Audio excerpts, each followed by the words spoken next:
Épître de Paul aux Philippiens, chapitre 3. Au reste, mes frères, réjouissez-vous dans le Seigneur. Je ne me lasse point de vous écrire les mêmes choses, et pour vous cela est salutaire. Prenez garde aux chiens, prenez garde aux mauvais ouvriers, prenez garde aux faux circoncis, car les circoncis, c'est nous, qui rendons à Dieu notre culte par l'Esprit de Dieu, qui nous glorifions en Jésus-Christ et qui ne mettons point notre confiance en la chair.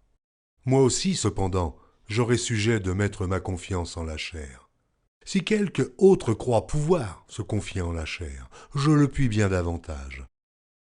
Moi, circoncis le 8e jour de la race d'Israël, de la tribu de Benjamin, hébreu, né d'hébreu, quant à la loi, pharisien, quant au zèle, persécuteur de l'Église, irréprochable à l'égard de la justice de la loi.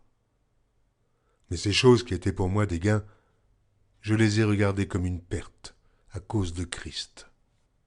Et même, je regarde toutes choses comme une perte à cause de l'excellence de la connaissance de Jésus-Christ mon Seigneur, pour lequel j'ai renoncé à tout, et je les regarde comme de la boue afin de gagner Christ et d'être trouvé en lui, non avec ma justice, celle qui vient de la loi, mais avec celle qui s'obtient par la foi en Christ, la justice qui vient de Dieu par la foi, afin de connaître Christ et la puissance de sa résurrection et la communion de ses souffrances, en devenant conforme à lui dans sa mort, pour parvenir, si je puis, à la résurrection d'entre les morts.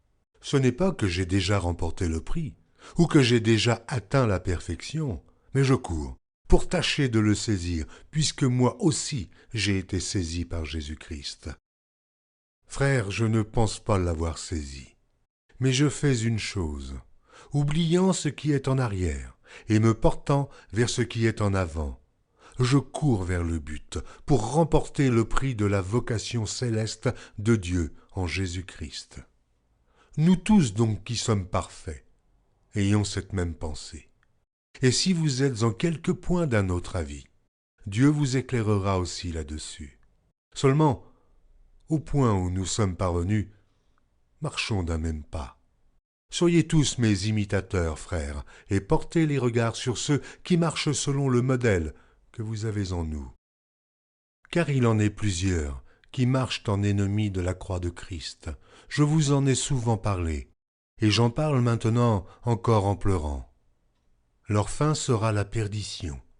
Ils ont pour Dieu leur ventre. Ils mettent leur gloire dans ce qui fait leur honte. Ils ne pensent qu'aux choses de la terre. Mais notre cité à nous est dans les cieux, d'où nous attendons aussi comme Sauveur le Seigneur Jésus-Christ, qui transformera le corps de notre humiliation en le rendant semblable au corps de sa gloire, par le pouvoir qu'il a de s'assujettir toutes choses.